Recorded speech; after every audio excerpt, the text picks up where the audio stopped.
Unahin mo na yung kama, Miss Bernido. Utos dito sa akin kaya kaagad naman akong tumalima. Nakalimutan ko nga palang magdala ng bedsheet. Lalabas na lang muna ako at babalik din. Paalam ko sa kanya, tinalikuran ko ito ngunit nang makatalikod ay naramdaman kong hinawakan niya ang braso ko. I'll just call the front desk to have someone bring here a bedsheet. Hindi ka na pwedeng lumabas. Seryosong sabi nito. Huh? Bakit? Bakit hindi ako pwedeng lumabas? Sa halip na sagutin ang tanong ko, ibinitawan na lamang niya ang braso ko at saka naglakad itong palapit sa table at kinuha ang cellphone. Tumawag ito at narinig kong may inutusan siyang magdala ng bedsheet dito. Ang tanging ginawa ko na lang ay naglinis. Hindi na rin naman niya ako hinayaang lumabas para kumuha ng bedsheet. Do you really want this job, Bianca? Or do you just want to work here because you are with that spoiled asshole? Spoiled asshole? Sinong tinutukoy mo? Yung lalaking kumakadikit sa'yo, daig pa ang linta. Ramdam ko ang inis sa boses niya. Teka lang, bakit ba nagagalit ang lalaking ito? Pakiramdam ko inis na inis siya kay Josh. Kilala mo ba si Josh? Tanong ko naman sa kanya. Mas lalong nangunot ang noo niya. Binanggit ko lang naman ang pangalan ni Josh. Don't mention that name in front of me. Ano bang problema mo sa kanya? Bakit ba galit ka? Tanong ko naman sa kanya. Ngayon ko lang yata nakitang nagagalit siya. Nothing. I want you to avoid that man, Bianca. Mariin sabi nito sa akin. Bakit naman? Nagtatrabaho siya dito. Hindi may iwasan na magkakausap kami. Alam nga naman na hindi ko siya pansinin. Baka naman isipin niyang napakasuplado ko. Much better. Ano? Gusto mong pagkamalan niya pa ako suplada? Para hindi na siya lumapit sa'yo. Gagawin mo ang gusto ko o tatanggalin na lang kita ng tuluyan dito? Mamili ka, Bianca.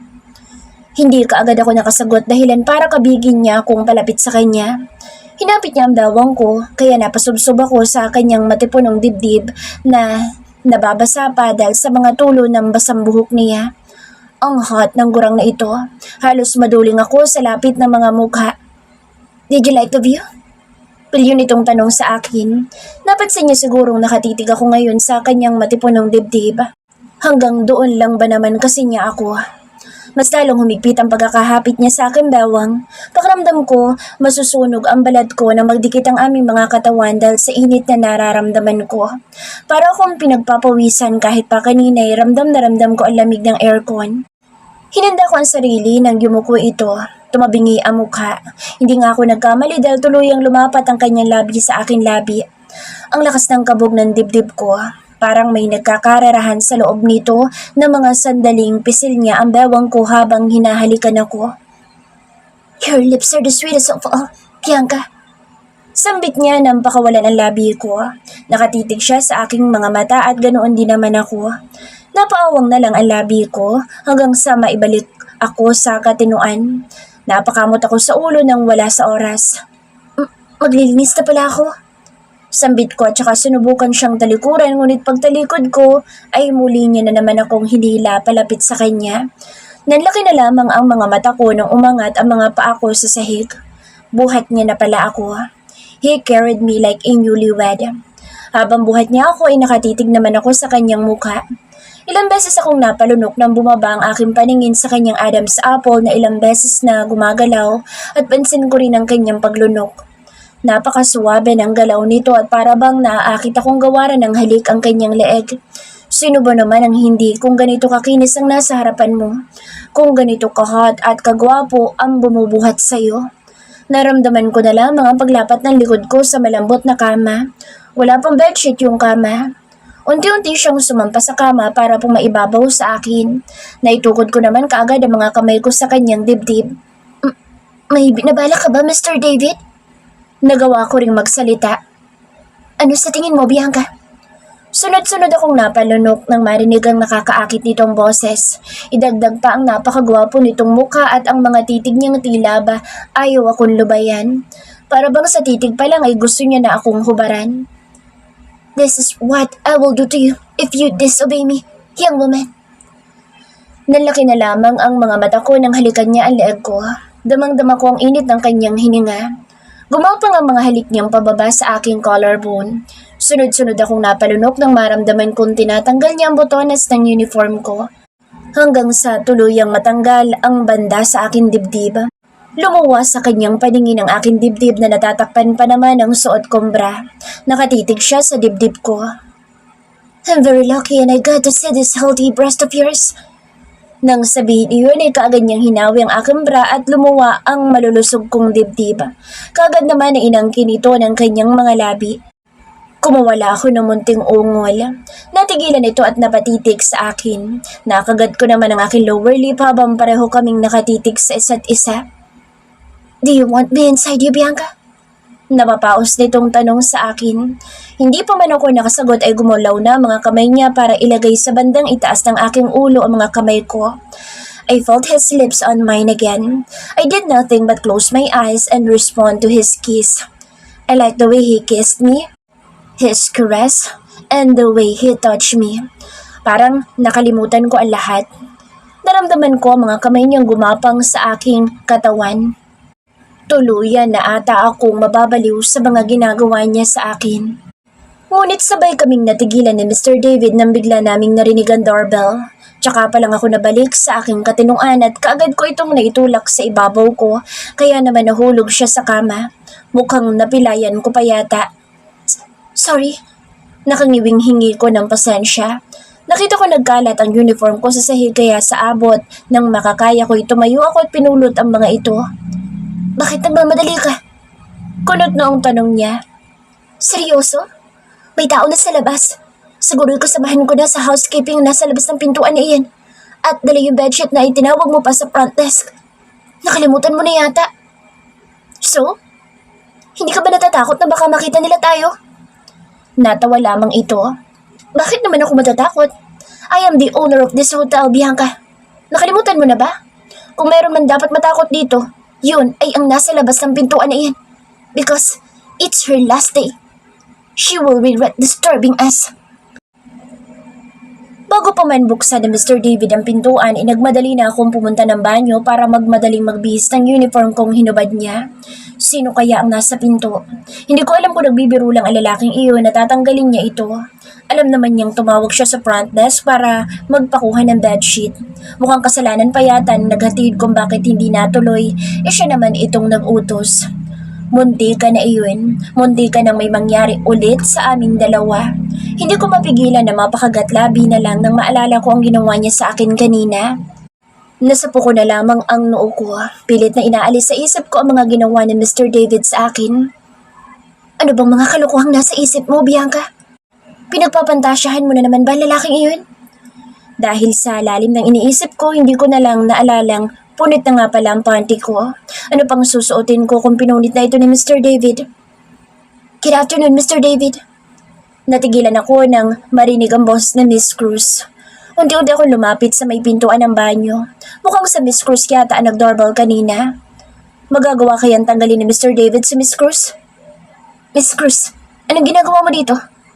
Narinig kong tanong ni Mr. David. Malamang siya na nag-usa maghatid ng bedsheet. Maparaan din itong si Miss Cruz. Bumahag yata ang buntot na lalaking iyon ngayong si Miss Cruz pala ang nang-istorbo sa amin kanina. Akala ko ba'y tatanggalin niya kung sino man yun ang istorbo sa amin? Basta inilapit ko pa ang aking tenga sa pintuan ng banyo para lang marinig ang kanilang pag-uusap.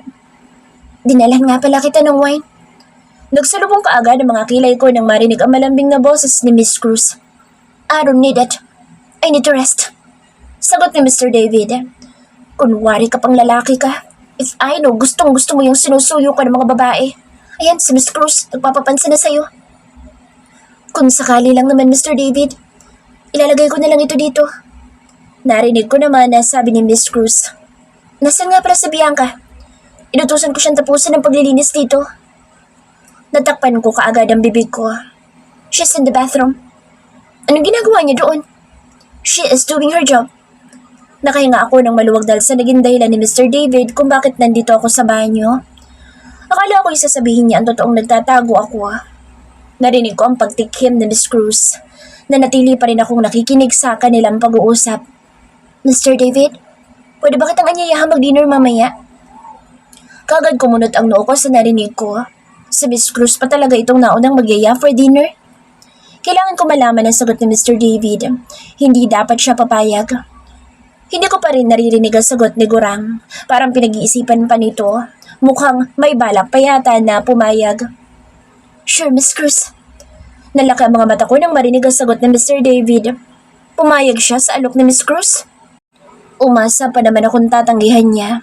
May kalandi ang taglay din na lalaking ito. Narinig ko pang tumili si Miss Cruz. Ang walang hiyang lalaki na ito, bakit kailangan niyang pumayag sa paanyaya ni Miss Cruz? Inilayo ko na lang ang sarili sa pinto at nagpatuloy sa pagbibihis dahil sa inis ko. Ang lamig tuloy sa pakiramdam na wala akong suot na panty. Parang napapasukan ng hangin ang pagitan ng aking mga hita. Pagkatapos ko magbihis ay pinakiramdaman ko muna kung nasa labas pa si Miss Cruz. Bago ko pa man makumpirma ay narinig ko na mga katok sa pinto ng banyo. Lumabas ka na! Patuloy na pagkatok ni Mr. David sa pinto. Unti-unti ko itong binuksan. Nawala na ako sa mood para makapag-usap sa kanya. Bianca! Tawag niya, nandaanan ko lamang siya. Lalabas daw ako, Mr. David. Ako nang kukuha ng bedsheet. Akala ko kasi bedsheet na yung hinati dito. Yun pala isang higad ang dumating at nagawa ko pagyayain for dinner at may pawain pa. Good luck na lang sa dinner ninyo mamaya. Sarcastic ang sabi ko sa kanya sabay irap dito. Are you jealous? Naramdaman kong humakbang itong palapit sa akin. Bakit tuwin ako magsaselos? Wala naman akong karapatan para magselos. Boyfriend ba kita? Hindi naman, di ba? Tsaka maganda naman si Miss Cruz, kaya bagay na bagay kayong dalawa. Oo, bagay na bagay ka. Nanlaki na lang mga mata ko nang hapitin niya ang bewang ko at pinaharap kaagad ako sa kanya at tsaka mariing inangkin ng aking labi. Hindi ko natapos ang pagsalita ko dahil sa ginawa niya. Bagay na bagay kayo. Malumanay na sabi ko. Sa wakas na ituloy ko rin ang gusto kong sabihin ang pakawalan niya na ang labi ko. Nakatitig lamang ako sa kanyang muka at ganon din naman siya sa akin. Bakit pa palagi nangahalik ang lalaking ito tuwing nagsasalita ako? Palagi niya nalang pinuputol gamit ang mga labi niya. Pero hindi ko maitatangging napakasarap niya talagang humalik.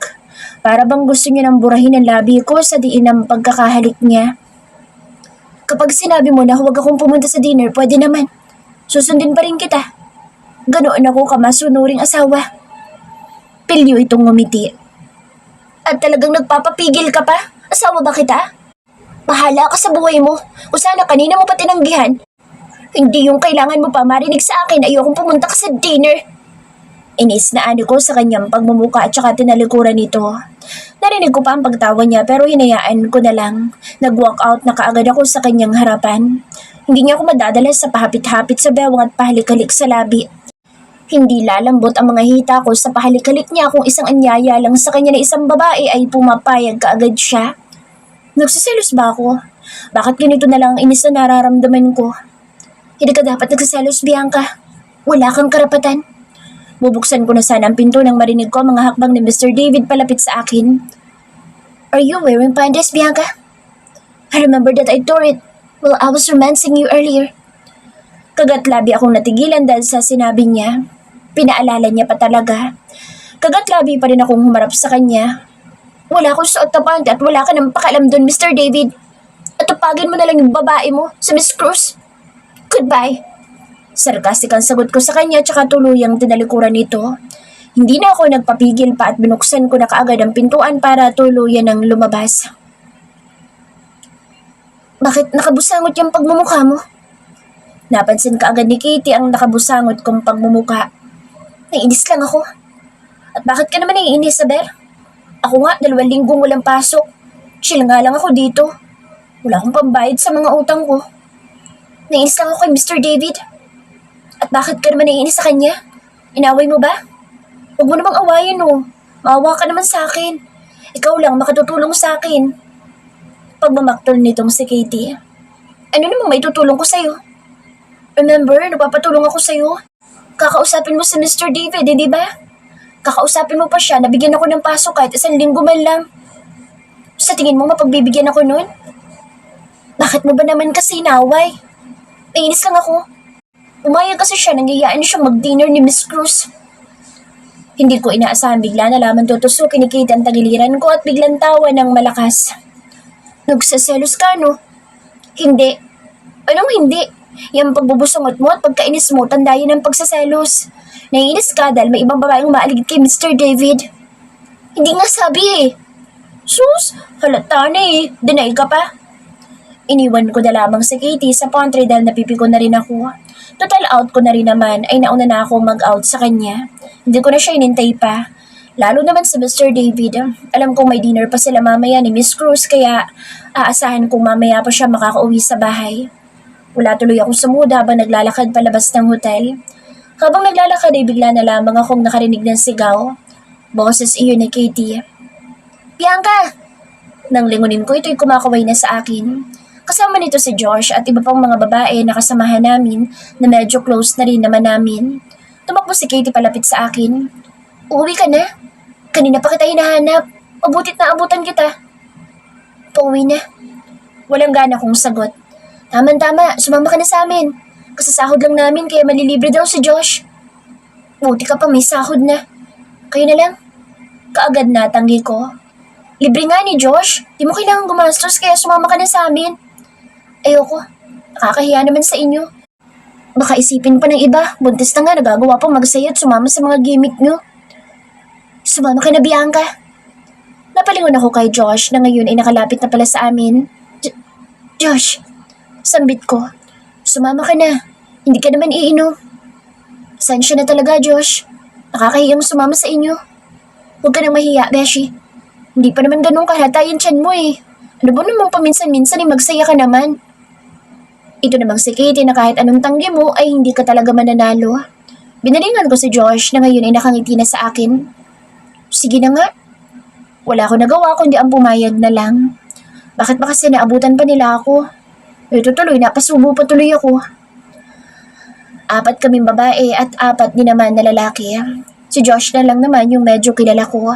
Yung iba ay hindi. Magkakasintahan naman yung ibang kasama namin at si Josh lang yata ang walang nobya.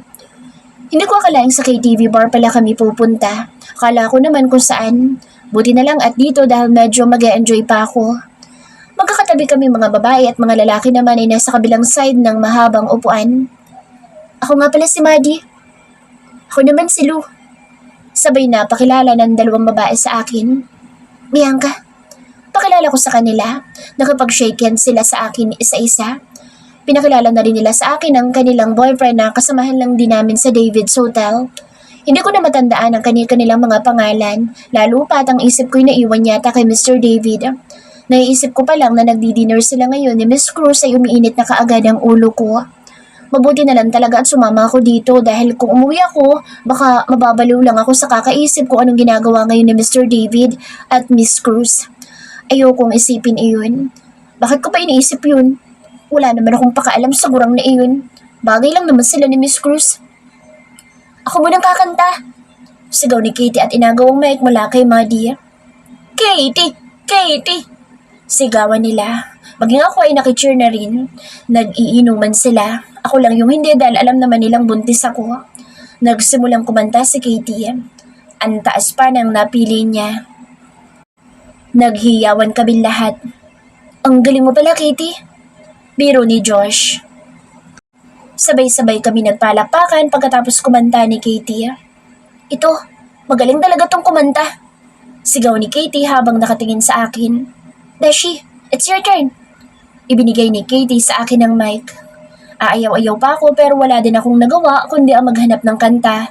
At katulad ng request nila, napakanta ako nang wala sa oras. Harold's POV. Mr. David, kalalabas ko lang ng aking suite nang marinig ang boses ni Miss Cruz. Nasa puko ang noo ko at napahinto sa paglalakad.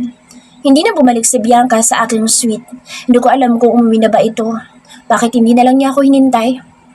Ikaw pala, Miss Cruz. Hinarap ko ito. Ang lapad ng mga ngiti nito. Baka nakalimutan niyo po. Niyaya ko kasi kayo kanina mag-dinner. Nakangiting sabi nito habang hinahawi nito ang buhok sa tenga. Hindi ko yun nakakalimutan, Miss Cruz. Tipid ako napangiti. Ang malas naman talaga. Kailangan ko makauwi na maaga para makausap si Bianca pero mukhang hindi na mangyayari iyon. So, let's go? Nauna ito maglakad sa akin habang ako naman ay walang nagawa kundi ang sumunod sa kanya. I really don't want to be rude to girls, kaya hindi ko matanggihan itong si Miss Cruz. Meron na ho ba kayong naisip na restaurant, Mr. David? Baling nito sa akin. Sa totoo lang wala. Wala sa isip ko ang pagyaya niya sa akin kanina para mag-dinner. Si Bianca ang gusto kong makasama for dinner. Mr. David, untag nito. Kung saan mo gusto? Talaga? Mas lumapad pa ang mga ngiti nito. Pilit ako napangiti. Tumikim naman ako. Gusto kong itanong kung nakapag-out na si Bianca. Yes, Mr. David? Meron mo ba kayong gustong sabihin? Nasaan nga pala si Bianca? She never came back to my suite. Pasimpleng tanong ko dito. Si Buntis ba? Ayun, nakapag-out na. I'm sure, niyaya yun nila Katie papunta raw sa KTV bar. Bagong sahod kasi kaya malamang magkakasama na sila ngayon. What? Sigurado ka ba dyan? Sigurado naman ako. Pero teka lang, bakit parang napapansin ko parang interesado kayo palagi kay Bianca? I'm not interested in her. I'm just worried cause she's pregnant. Do you know who else is with her? Ang alam ko lang magkasama kanina si Katie at Josh. Tom, hindi ko na hinintay pa na magsalita si Miss Cruz. Lumabas na kaagad ako sa elevator. Mr. David! Narinig ko pa ang pagtawag nito ngunit hindi ko na nilingon pa. Hindi dapat sumasama sa Bianca sa ganoong lugar, lalo na at kasama pa yung lalaking parang aso kung makalapit sa kanya. Kinuha ko ang aking phone at kaagad na tinawagan sa Bianca. Pick up the phone, Bianca! Kung hindi makakatikim ka sa akin. Inis, nasambit ko habang patuloy na tinatawagan ito. Mabuti na lamang at open ang GPS nito. Bianca's POV. Go, bestie! Kaya mo yan! Ilabas mo ang sakit! Narinig kong sigaw ni Katie habang kinakanta ko ang kantang Till My Heart Aches and... Sa kantang ito naalala ko sa Edward. Minsan ako nasaktan sa kanya at ayoko nang maulit pa ito sa susunod kong makakarelasyon.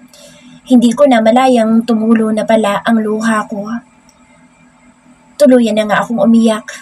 Hindi ko na tinapos pa ang kanta. You okay? Bigla naman lumapit sa akin sa Josh kaya hindi ko na rin napigilan ang sarili kong yakapin ito. It's okay. Iiyak mo lang yan. Naramdaman ko ang ginhawa ng marahan niyang tapikin ang likod ko. Bessie, ayos ka lang? Lumapit naman sa akin si Katie. Ayos lang ako. Mababahan niyo lang ako. Pinunasan ko ang aking muka para matuyo ang luha. Hanggang ngayon nasasaktan pa rin pala ako sa ginawa ni Edward. Akala ko pa naman nakalimutan ko na. Sasamahan na kita. Hindi na, kaya ko na. Tumayo ako at tuluyang iniwan sila Katie. Nakakailang hakbang pa lamang ako na may bigla na lamang na humigit sa kamay ko at ang hindi ko inaasahan ay ang hilahin ako nitong palabas ng KTV. Ang lakas ng kabog ng dibdib ko. Sino bang taong to? Bakit bigla na lamang niya akong hinila? Gusto ko sumigaw ngunit nang makita kong pamilyar ito sa akin ay napaawang na lamang ang labi ko nang makilala ito. Nakatalikod dito sa akin habang hila-hila pa din ako. Nakasuot ito ng office suit kaya kilalang kilala ko na ito. Kilala ko rin ang gamit itong perfume na kinaadikan ko. Mr. David? Sambit ko. Natigilan ito at tumarap sa akin. Ang seryoso ng kanyang muka. Tama-tama, nakalabas na kami. Who told you that you can go to that place? Seryosong tanong nito sa akin. Teka nga, hindi ba ako pwedeng pumunta sa lugar na ito?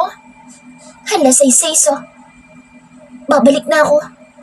Binawi ko ang kamay kong hawak niya at sinubukang bumalik sa loob ngunit kaagad naman niyang nahawakan ulit ang kamay ko. Nagkatitigan kami. Umigting ang kanyang panga. Alam kong galit na ito. Don't test my patience, young woman. Napaawang ang aking labi. Nagulat na lamang ako nang bigla niya na naman akong hilahin. Dinala niya ako sa harapan ng kanyang kotse. Binuksan niya ito ngunit hindi pa rin pinapakawalan ang mga braso ko. Get in! Maotoridad na utos niya sa akin. Ayoko! Pakikipagmatigasan ko. Nag-enjoy pa ako sa loob. Minsan na nga lang ako maging masaya sisirain pa niya. I said get in! Alam kong pinipigilan niyang masigawan ako. Nagiging madiin kasi ang bawat pagbigkas nito ng salita. Hindi ko akalaing sapilitan niya akong ipapasok sa loob ng kanyang kotse. Why are you so stubborn, Bianca? I already told you to avoid that fucking asshole. But what did you do? You get even closer to him. Madiin na sermon nito sa akin. Bakit ikaw? Nag-dinner ka rin naman kasama si Miss Cruz, diba? Bakit mo ba pinapakaalaman ng... Hindi ko na natapos ang pagsalita ko nang bigla na lamang niyang sakupin ang labi ko. Marahas at mapusok niyang inangkin ang aking labi. Kumawala ang munting ungol ko sa gitna ng mga halik niya. Oh God, bakit sa halik pa lang niya'y napapaungol na kaagad ako? Ganito ba talaga kasarap ang isang David? That's the only way I know to calm you down. Malumanay nitong sabi sa akin pagkatapos niya akong halikan na para bang wala ng bukas. Habol hininga naman ako nang pakawalan niya ang labi ko. Bakit mo ba kasi ako palaging hinahalikan? Bakit hindi na lang sa Miss Cruz ang halikan mo? Inis na sabi ko sa kanya.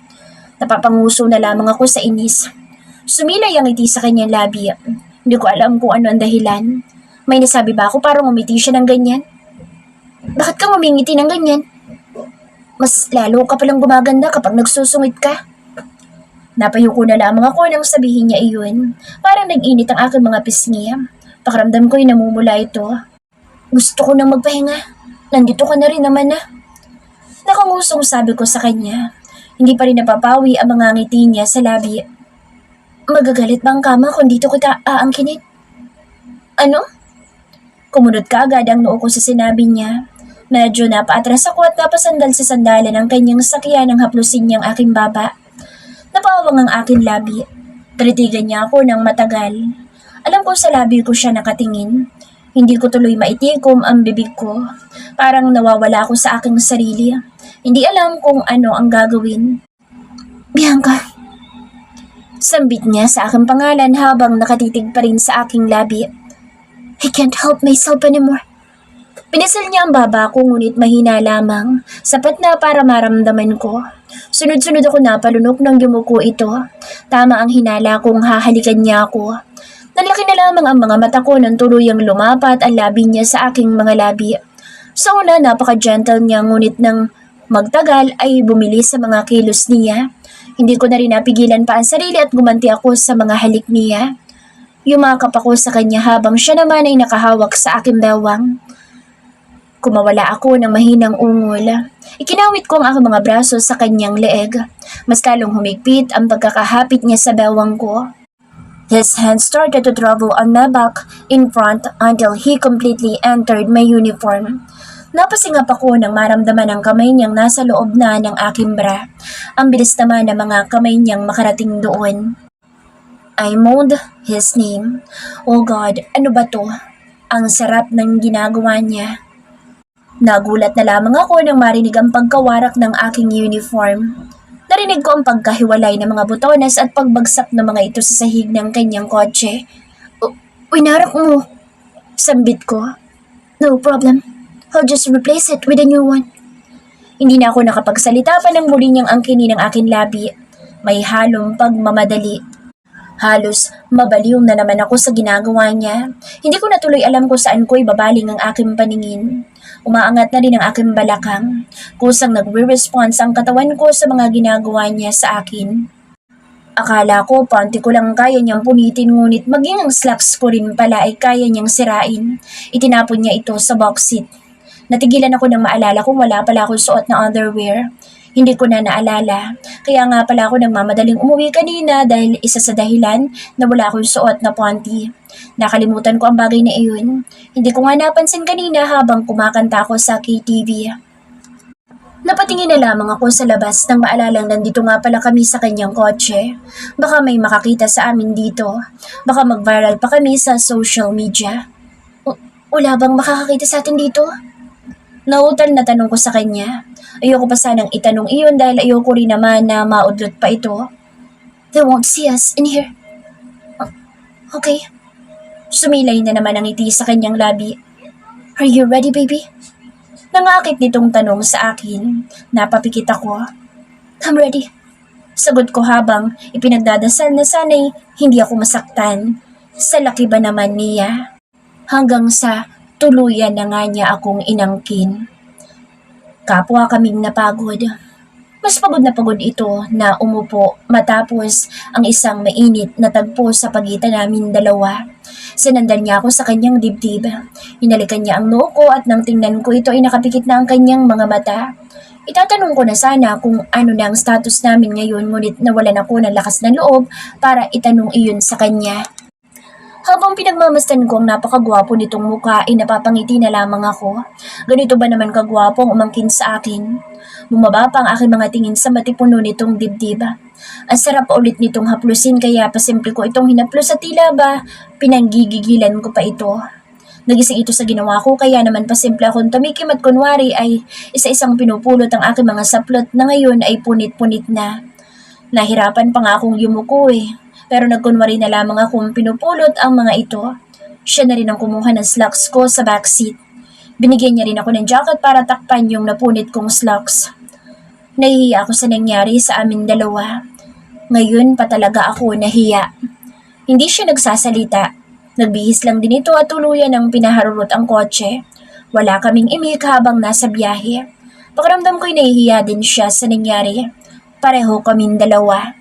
Hanggang sa makarating kami. Nasa harapan na kami ng gate nang mapansin kong may maliit na tuta na tumawid. Teka, pigil ko sa kanya.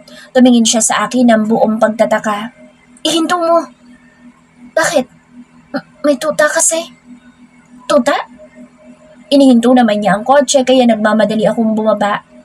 Naawa ko sa tuta na ngayon ay nasa tabi ng kalsada. Mataba naman ito kaya sobrang cute niya. Makakapal ang mga buhok nitong kulay brown. Hindi ko alam kung tatanggapin ba ni Mr. David yung tuta pero gusto ko itong alagaan.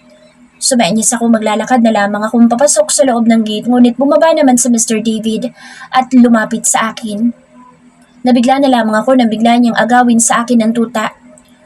Pumasok ka na sa loob ng kotse. Utos niya kaya sumunod na lamang din ako sa kanya. Akala ko may itatapon niya yung tuta ngunit hindi. Ipinasok nga niya ito sa loob ng kotse niya. Ano ipapangalan mo sa kanya? Tanong niya habang itinuro naman ito ang tuta. Hindi ko pa alam. Wala pa ako naiisip. Nang maalala ko kung gaano kalaki yung nakita ko kanina ay bigla na lamang pumasok sa isip ko ang pangalang Jaguar. Jaguar na lang? Jaguar? Bakit naman Jaguar? Kasi katulad mo. Malaki. Alam kong malaking aso ito paglaki kaya Jaguar na lang ipapangalan ko sa kanya. What the? Yun na lamang ang nasambit niya at saka tuloy ang pinaandar ang kotse papasok sa loob ng gate.